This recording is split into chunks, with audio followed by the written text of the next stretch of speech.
오늘 제목을 한번 같이 읽겠습니다. 시작.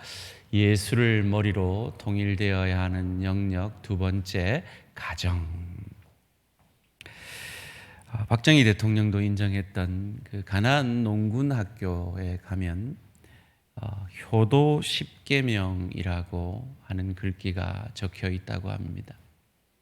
첫 번째는 뭐뭐를 갖게 하라. 두 번째는 그 말씀을 들어드리라. 세 번째는 밝은 표정을 보여드리라. 네 번째는 궁금증을 풀어드리라. 다른 말로 하면 스마트폰 몰라서 물어보면 짜증내지 말고 잘 가르쳐 드려라. 다섯 번째로 용돈을 드리라. 여섯 번째로 음식을 대접하라. 일곱 번째로 외모를 꾸며드리라. 저희 어머니도 86세, 7세신데 매니큐어를 누나가 해드리니까, 샵에 가서 특별히 해드리니까 그렇게 좋아하시더라고요. 소일거리를 갖게 하라. 저희 누님이 어머니 모시고 있는데 어머니를 자꾸 이렇게 뭘 시켜요. 이렇게 뭐 이거 해보세요. 그림 그려보세요. 뭐 짜집게, 뭐 뜨개질 해보세요. 이러면서 말이죠. 아홉 번째로 친구를 만나게 하라. 열 번째로 등을 긁어드리고 손톱을 깎아드리는 스킨십을 부모님과 자주 하라. 저도 어머니 찾아뵐 때마다 일부러 어머니 볼을 이렇게 비비면서 사랑합니다 이렇게 고백을 하곤 합니다. 제가 그러는 이유가 있어요. 어머니 돌아가셔도 제가 그 온기를, 그 어머니 냄새를 기억하고 싶기 때문입니다. 여러분, 첫 번째, 뭐뭐를 갖게 하라. 이 갈로가 뭘까요? 네, 그렇습니다. 신앙을 갖게 하라. 왜요? 그 신앙을 통해서 내세 구원의 확신을 가지면 오늘 이 땅에서 평안 가운데 마음의 안정을 누리고 미래의 불안을 그칠 수 있기 때문이다라고 김 장로님은 말씀을 합니다. 여기서 김 장로님은 김기탁 장로님이 아니고 김용기 장로님을 얘기합니다. 저희는 예배소 강해를 하고 있습니다. 10절 말씀을 계속해서 묵상을 하고 있는데요. 10절 말씀이 하늘에 있는 것이나 땅에 있는 것이 다 그리스도 안에서 통일되게 하려 하심이라. 이것을 원문을 번역하면 하늘들에 있는 것들이나 땅에 있는 것들이 다 그리스도 안에서 머리이신 그리스도가 머리 되어야 된다는 거죠. 머리이신 그리스도 안에 통일되도록 하는 것입니다. 머리 안에서 통일되어야 되는 이 말씀을 더 구체적으로 이어지는 에베소서 5장 18절에서는 술 취하지 말라, 세상에 취하지 말라, 네 지혜로 살지 말라, 이는 방탕한 것이니 오직 성령으로 충만을 받으라. 예수의 영이신 성령을 머리로 하여 살아라라고 명령하고 있습니다. 이 성령 충만함의 영역, 예수를 머리로 통일되어야 하는 영역에 대해서 이어지는 본문 가운데 부부 사이가 그래야 되고, 부모 자녀 사이가 그래야 되고, 일터가 그래야 한다라고 가르쳐 줍니다. 지난 시간에 저희는 예수를 머리로 통일되어야 되는 첫 번째 가르침으로 일터가 그러해야 함을 생각해 보았습니다. 오늘은 두 번째로 가정, 그 가운데 부모에 대해서 우리가 어떻게 예수를 머리로 성령 충만한 삶이 어떠해야 하는지를 살펴보기를 원합니다. 그것에 대해서 에베소서 6장 1절에서 3절이 우리에게 이렇게 가르쳐 줍니다. 함께 읽을까요? 시작. 자녀들아, 주 안에서 너희 부모에게 순종하라. 이것이 옳으니라. 이로써 내가 2절 말씀, 2절을 왜 건너뛰는 거예요? 6장 1절, 2절, 3절 이렇게 보겠습니다. 6장 1절 1절 다시요. 시작. 자녀들아 주 안에서 너희 부모에게 순종하라. 이것이 옳으니라. 2절.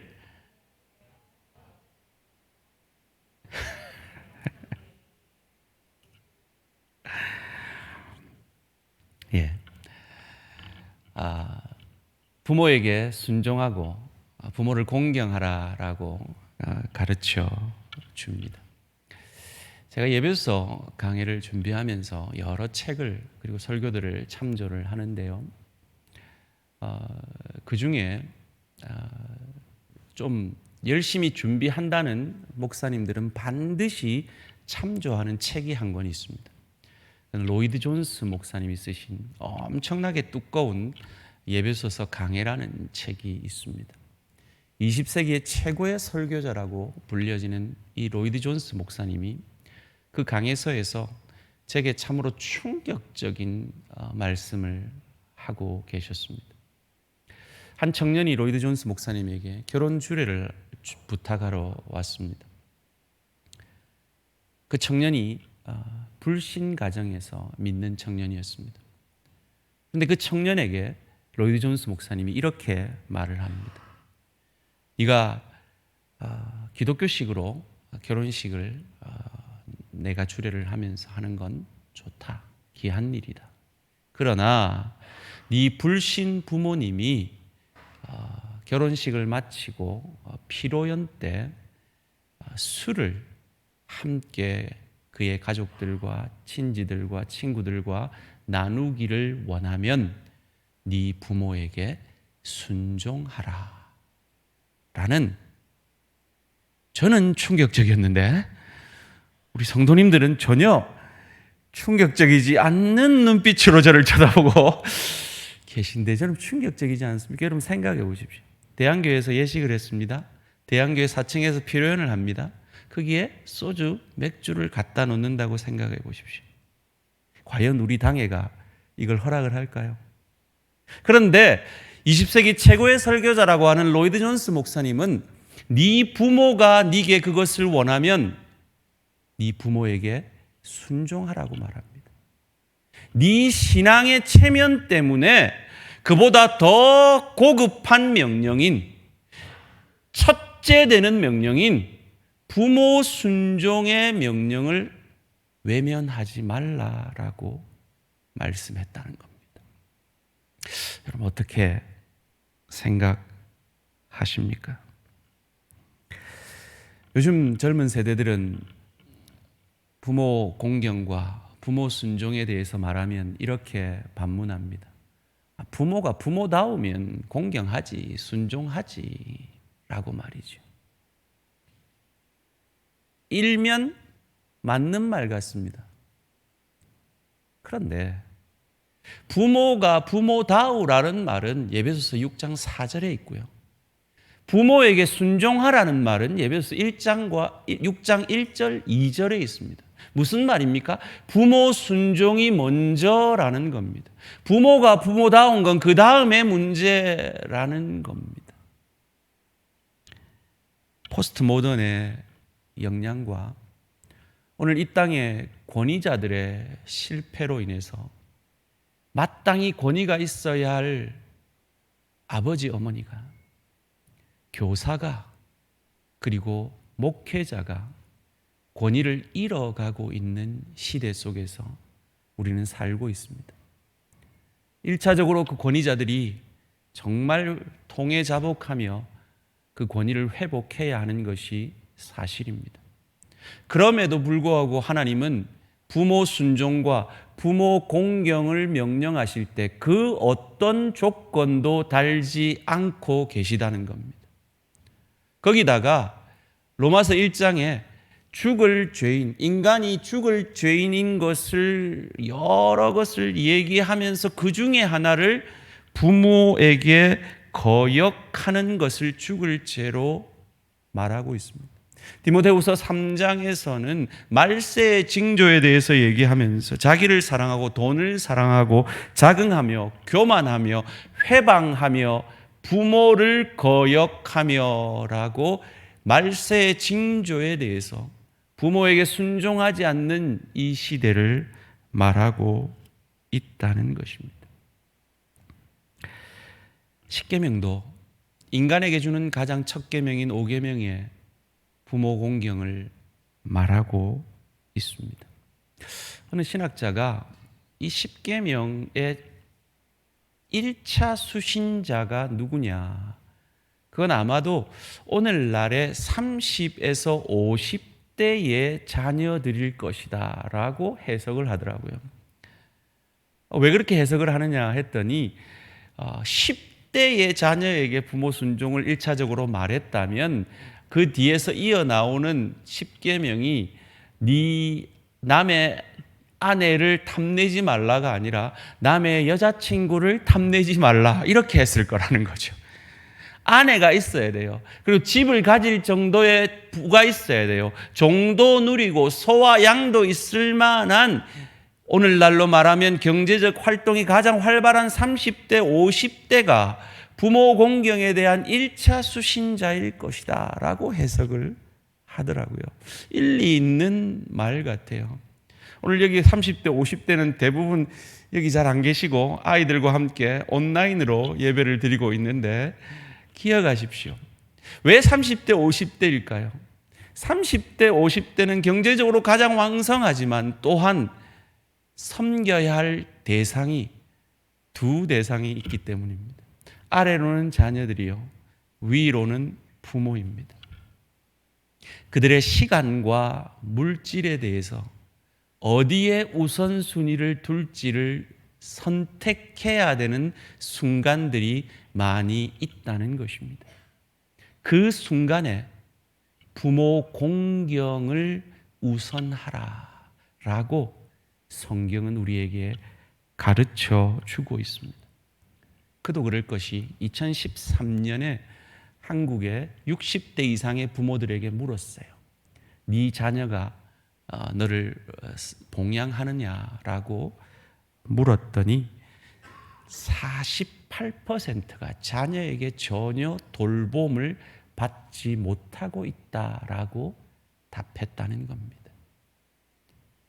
우리 30대, 50대 자녀들이 귀담아 들어야 할 말씀이라 여겨집니다. 왜 우리는 부모에게 순종하고 공경해야 할까요? 왜 성경은 무엇보다 첫째 되는 계명으로 부모 순종과 부모 공경을 우리에게 말씀하는 것일까요? 첫째로, 하나님이 우리 그리스도인들에게 직접적으로 주신 명령이기 때문에 우리는 부모를 공경하고 부모를 순종해야 합니다. 오늘 본문뿐만 아니라 마태복음 15장 4절에서는 하나님이 이렇게 명령합니다. 하나님이 이르셨으되 내 부모를 공경하라 하시고 또 아버지나 어머니를 비방하는 자는 반드시 죽임을 당하리라 하셨거늘 생명 걸고 부모를 공경하라라고 말합니다. 디모데전서 5장 4절은 또한 이렇게 말합니다. 만일 어떤 과부에게 자녀나 손자들이 있거든 그들로 먼저 자기 집에서 효를 행하여 부모에게 보답하기를 배우게 하라. 이것이 하나님 앞에 받으실 만한 것이니라. 여기서 과부라고 구체적으로 지칭한 이유가 있습니다. 초대교회는 교회가 홀로 된 과부들을 섬겼습니다. 과부 등록 명단이 있는 거죠. 소원합니다. 우리 교회도 정말 주의 교회의 어려운 지체들에 대해서 더 아래로 직접적인 도움을 더 많이 줄 수 있는 우리 대한 공동체가 되어지기를 주님의 이름으로 축원합니다. 초대교회가 그러하였습니다. 그럼에도 불구하고 그 과부를 돕는 1차적인 책임을 교회라 아니하고 국가라 아니하고 그 자녀와 손자라고 말하고 있다는 겁니다. 두렵고 떨림으로 우리가 기억해야 할 말씀입니다. 소원합니다. 하나님이 주신 부모 공경과 부모 순종의 명령을 순종하는 저와 우리 모든 성도님들 되시기를 주님의 이름으로 축원합니다.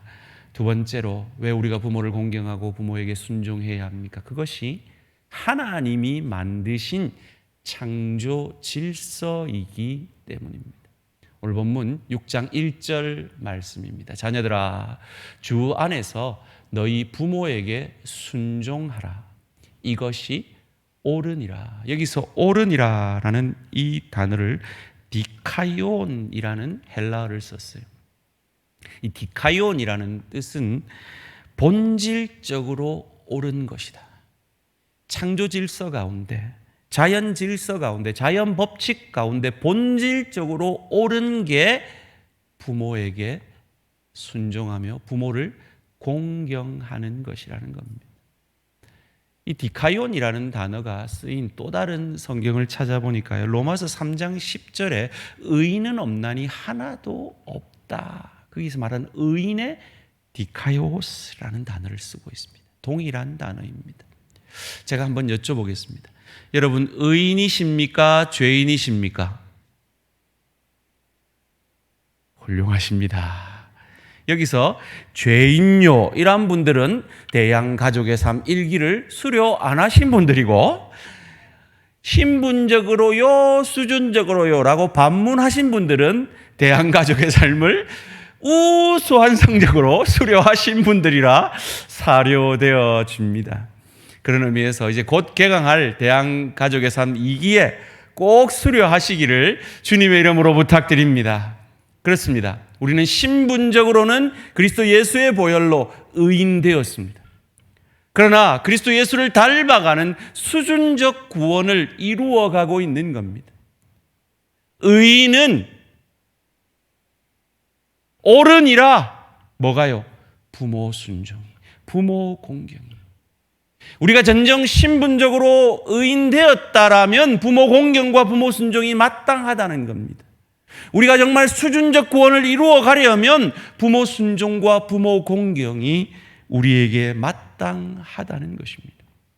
그리스도 예수의 보혈로 의인된 저와 여러분이 마땅한 자연 법칙 속에서 이 마땅한 옳은 이 부모 순종을 실천하시는 저와 우리 모든 성도님들 되시기를 주님의 이름으로 축원합니다.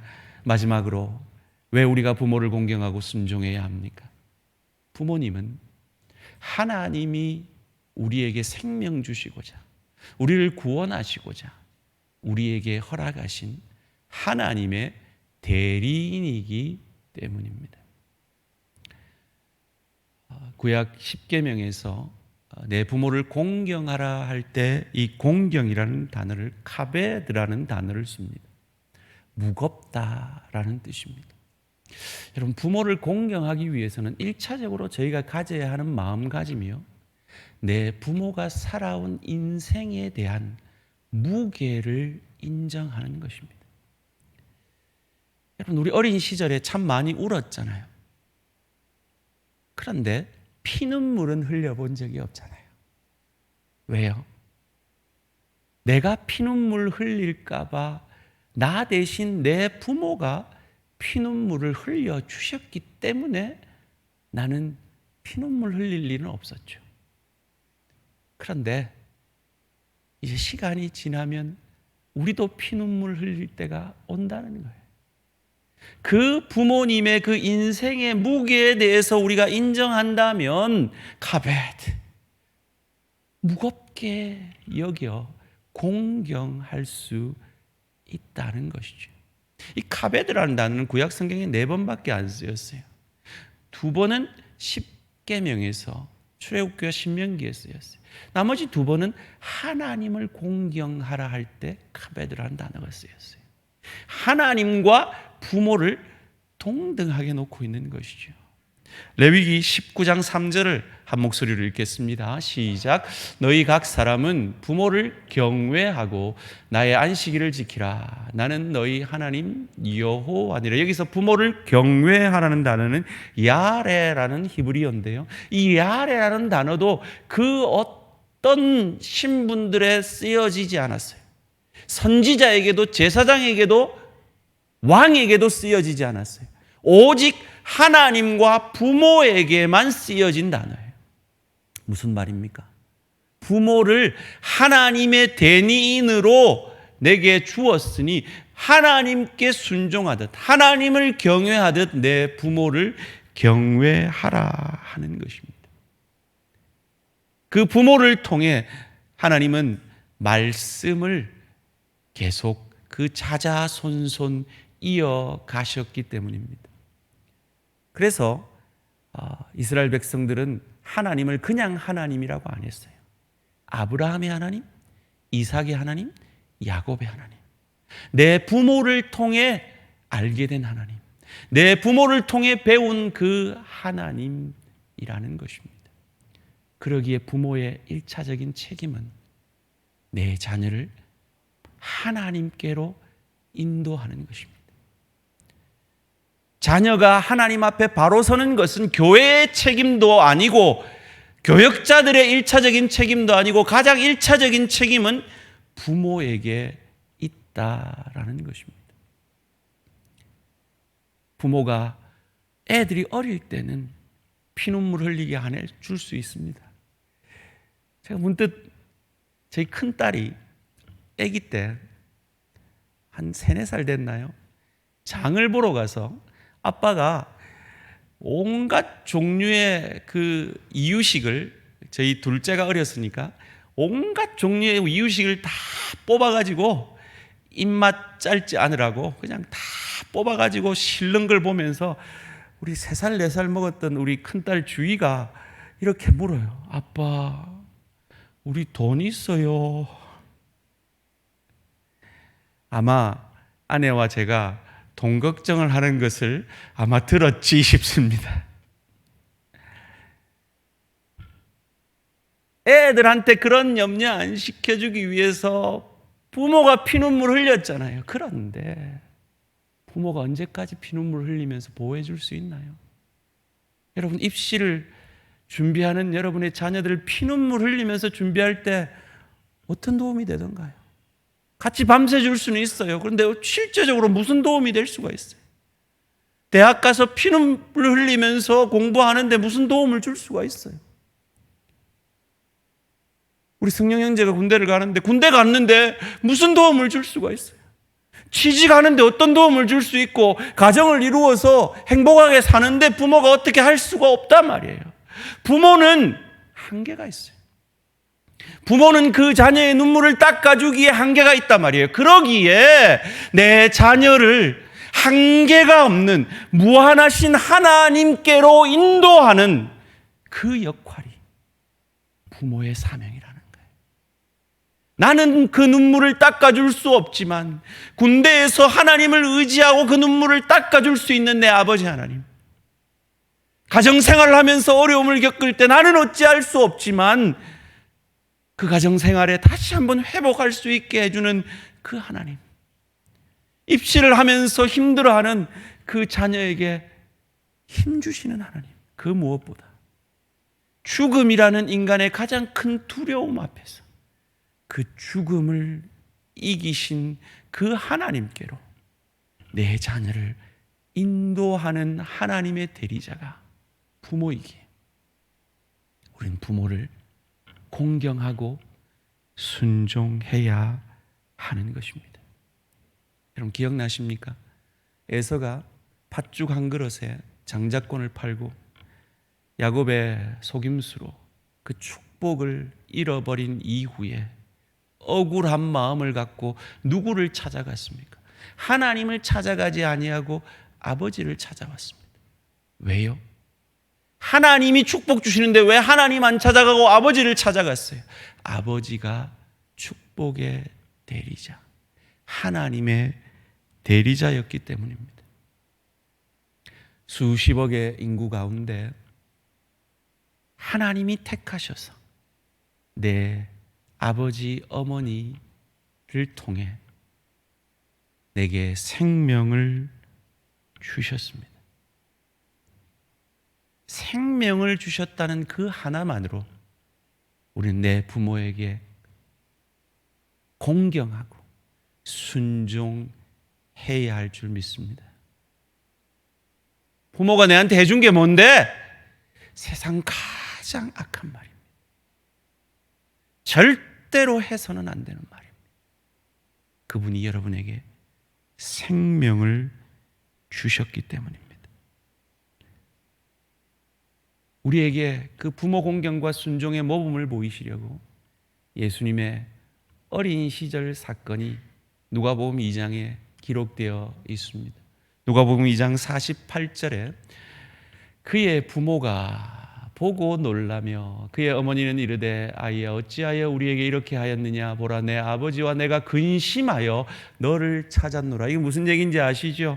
성전에 왔다가 집에 돌아가는 길에 하루가 지나서야 예수님이 없어진 걸 발견한 거예요. 그래서 지금 성경은 아주 순화해서 표현하지만 저와 여러분이 늘 가정에서 애들한테 할 때처럼 니 어디 갔었노? 이러고 있는 거예요. 야가 정신이 없지. 엄마 아빠 잘 따라다녀야지. 이라고 있는 거예요. 근데 거기에 대해 예수님의 답이 49절에 나옵니다. 예수께서 이르시되 어찌하여 나를 찾으셨나이까? 내가 내 아버지 집에 있어야 될 줄을 알지 못하셨나이까? 하시니 무슨 말입니까? 예수님이 이미 자기의 정체성, 메시아로서의 하나님으로서의 정체성을 알고 계셨다는 겁니다. 그럼에도 불구하고 이 한심한 부모, 하룻길을 가서야 아들이 없어진 줄 알고 다시 찾으러 와서 자기들 잘못은 모르고 애한테만 닥달하는 이 한심한 부모에 대해서 예수님 어떻게 하셨습니까? 51절 말씀 함께 읽습니다. 51절 누가복음 2장 51절 시작. 예수께서 함께 내려가사 나사렛에 이르러 순종하여 받드시더라. 그 어머니는 이 모든 말을 마음에 두니라. 아멘. 여러분 기억하십시오. 성경이 부모 순종과 부모 공경을 얘기할 때 잘난 부모만 하지 않았습니다. 믿는 부모에게만 하지 않았습니다. 그리스도인들이 가장 조심해야 될 부모에 대해서 특별히 조심해야 될 말씀을 마가복음 7장 10절에서 우리에게 말해주고 있습니다. 너희는 이르되 사람이 아버지에게나 어머니에게나 말하기를 내가 드려 유익하게 할 것이 고르반 곧 하나님께 드림이 되었다고 하기만 하면 그만이라 하고. 고르반 하나님께 드림이 되었다, 하나님께 바쳤다, 그러면 부모 공양 안 해도 된다라는 고약한 전통이 있었다는 거예요. 그런데 하나님께 진짜 드린 것도 아니에요. 드렸다 해놓고 내 필요하면 써도 되는 엽기를, 예외 조항을 만들어 놓은 악법이죠. 여기서 말하는 건 물질뿐만 아니라 내가 믿기 때문에, 나는 구원받았기 때문에, 나는 하나님의 자녀이기 때문에 믿지 않는 부모에게 해야 될 인간적 도리를 외면해서는 안 된다라는 말이 이 말씀 속에 포함되어 있는 것입니다. 그래서 로이드 존스 목사님이 믿지 않는 내 부모가 시골에서 올라온 일가 친척들을 위해 술 한잔 대접하기를 원하면 순종하라 라고 말하고 있는 겁니다. 제가 참 존경하는, 그래서 제가 논문을 쓰기도 했던 박영선 목사님은 이런 말까지 합니다. 믿지 않는 우리 부모님들이 믿는 자녀들에게 자주 하는 말이 뭐예요? 아이고 저거 이제 예수 믿어가지고 나는 이제 제사밥 먹기 걸렀네, 이런단 말이죠. 그때 네 부모에게 그러니까 아빠도 예수 믿으라고요 하지 말고, 아이고 아버지 무슨 소리예요, 12번이라도 차려드리죠 라고 말하라는 거예요. 여러분 이 말의 깊이를 아시겠습니까? 이 말에 복음을 가진 자의 넉넉함을 아시겠습니까? 여러분 우리는 은혜로 구원을 얻었습니다. 넉넉한 은혜로 구원을 얻었습니다. 믿지 않는 부모에 대해서, 믿지 않는 가족에 대해서 이런 넉넉한 마음을 흘려보내지 않으면 저들이 예수 믿고 싶겠냐 말이에요. 내가 좀 내 지체에게 창피를 당해도 부모님 대접 잘 해서 부모님 마음을 흥겹게 해드리고, 저기에 주님이 있는 게 아닌데, 저 주님이 진짜 주님이 아니고 이 주님이 진짜 주님인데, 저 주님 아니고 이 주님 믿게 해달라고 정말 간절한 마음으로 기도하면서라도 부모에게 순종하는 것이 첫째 되는 계명이다라고 말씀하시는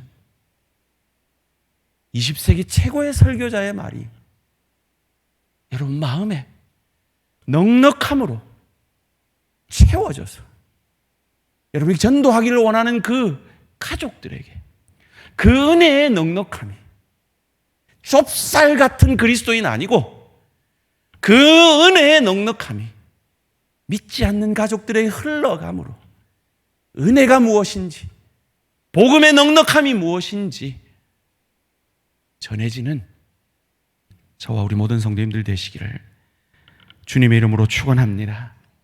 젊은 우리 청년들에게 부탁드립니다. 그런 의미에서 부모님이 반대하는 결혼은 해서는 안 됩니다. 물론 부모님이 믿지 않거나 혹은 세속적인 가치관을 가지고 있어서 나는 정말 하나님 앞에 기도하면서 확신 가지고 하나님이 주신 짝이라는 확신이 있을 수 있습니다. 그러면 끝까지 기도하며 기다리십시오. 부모님이 허락하실 때까지 기다리십시오.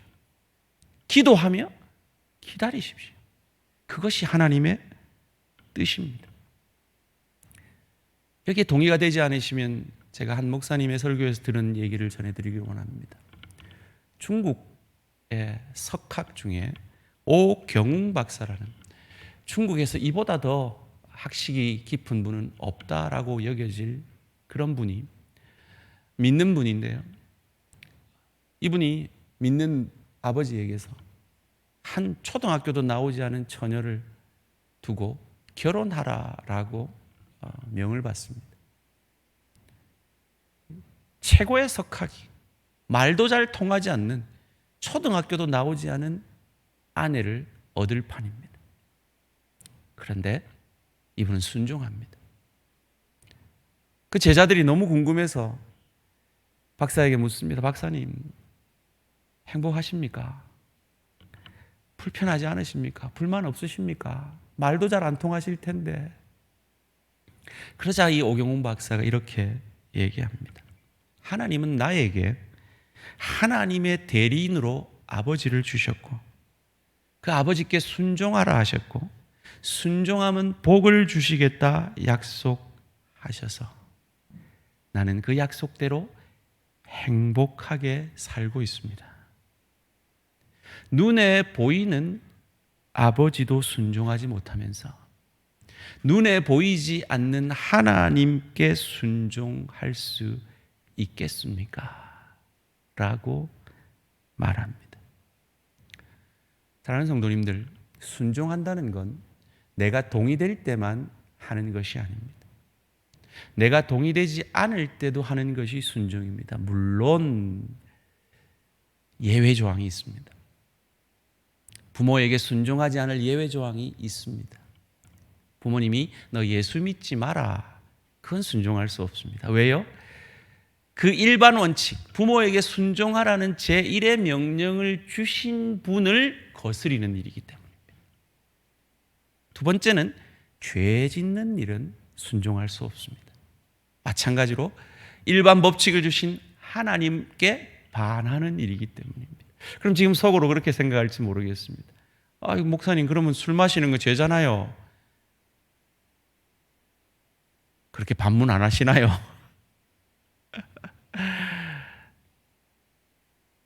우리가 술 취하는 게 죄지 믿지 않는 부모님이 술 마시는 게 뭔 죄겠어요. 그분들에게는 기쁨이고 그분들에게는 손님 대접이죠.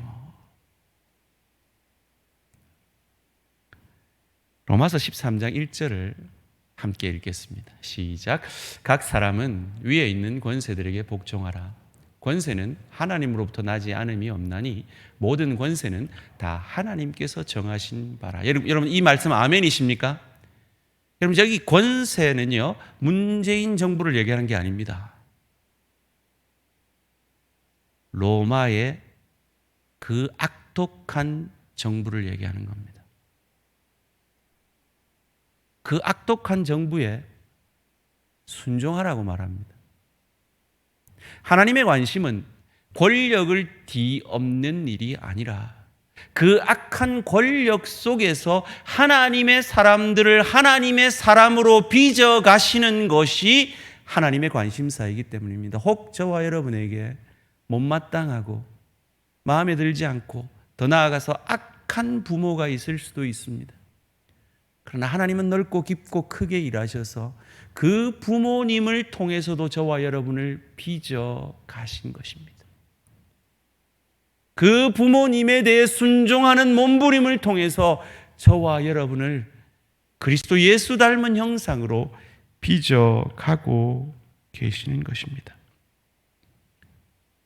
노예들에게 분연히 골기하여 자유를 쟁취하라 그리 아니하시고 상전들에게 복종하라.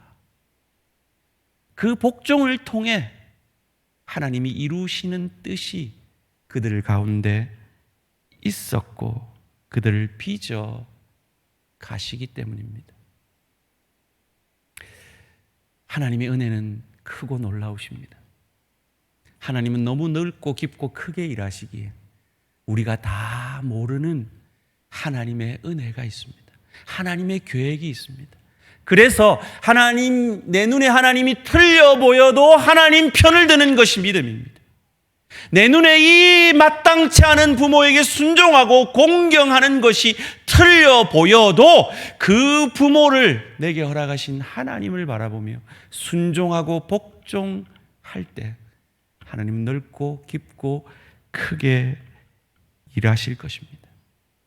우리가 모르는 하나님의 은혜가 있습니다. 또한 우리가 모르는 부모님의 은혜가 있습니다. 설교를 준비하면서 제가 문득 생각이 난 게 제 대학교 1학년 때 그때 막 이제 컴퓨터가 보급이 되기 시작했어요. 저는 타자 수업도 받고 컴퓨터 수업도 받았던 그런 세대인데요. 이제 컴퓨터로 막 논문, 이제 리포트를 쓰기 시작하는 시대가 됐어요. 근데 이제 도서관에서 컴퓨터가 몇 대 없으니까 늘 줄 서서 뭐 리포트 쓰고 하는 게 너무 힘이 들어서 목회하는 아버지한테 그래서는 안 되는데 철없는 아들이 아버지, 내 컴퓨터 없어서 너무 힘들어요. 컴퓨터 좀 사주면 안 돼요? 하고 전화를 했어요. 근데 아버지가 어떻게 쌈짓돈을 마련해가지고 200만 원을 보내주셨어요. 그래서 저는 기숙사 제 방에서 너무 편하게 줄 안 서도 숙제를 할 수가 있었어요. 근데 제가 지나고 알았어요. 저희 아버지가 그 돈을 붙여주러 은행에 가시다가 소매치기를 당하신 거예요. 목사가 무슨 돈이 있겠습니까? 아버지 사례와도 같은 그 큰 돈을 소매치기를 당한 거예요. 그러면 네 돈 소매치기 당했다 하고 돈 털면 되잖아요. 근데 아버지는 또 200만 원 마련해서 제게 보내주셨던 거예요. 사랑하는 성도님들, 여러분이 다 모르는 부모의 은혜가 있습니다. 여러분이 다 헤아릴 수 없는 그 부모의 피눈물이 있습니다. 그것을 생각하셔서 그 부모를 내게 주신 하나님을 바라심으로 하나님의 대리자인 부모를 공경하며 부모를 순종하는 저와 우리 모든 성도님들 되시기를 주님의 이름으로 축원합니다. 그리할 때 이 축복을 약속합니다. 오늘 본문 6장 3절입니다. 함께 읽습니다. 시작. 이로써 내가 잘되고 땅에서 장수하리라. 아멘. 부모 순종으로 이 축복 받으시기를 주님의 이름으로 축원합니다. 그러나 기억하십시오. 하나님은 알고 계십니다. 땅에서 잘되고 장수하는 것보다 더 큰 축복은 내가 진심 어리게 부모를 공경하고 그 부모를 순종하며 그 부모를 사랑하는 그 자체라는 것을, 그 하늘 축복을 받아 누리시기를 주님의 이름으로 축원합니다.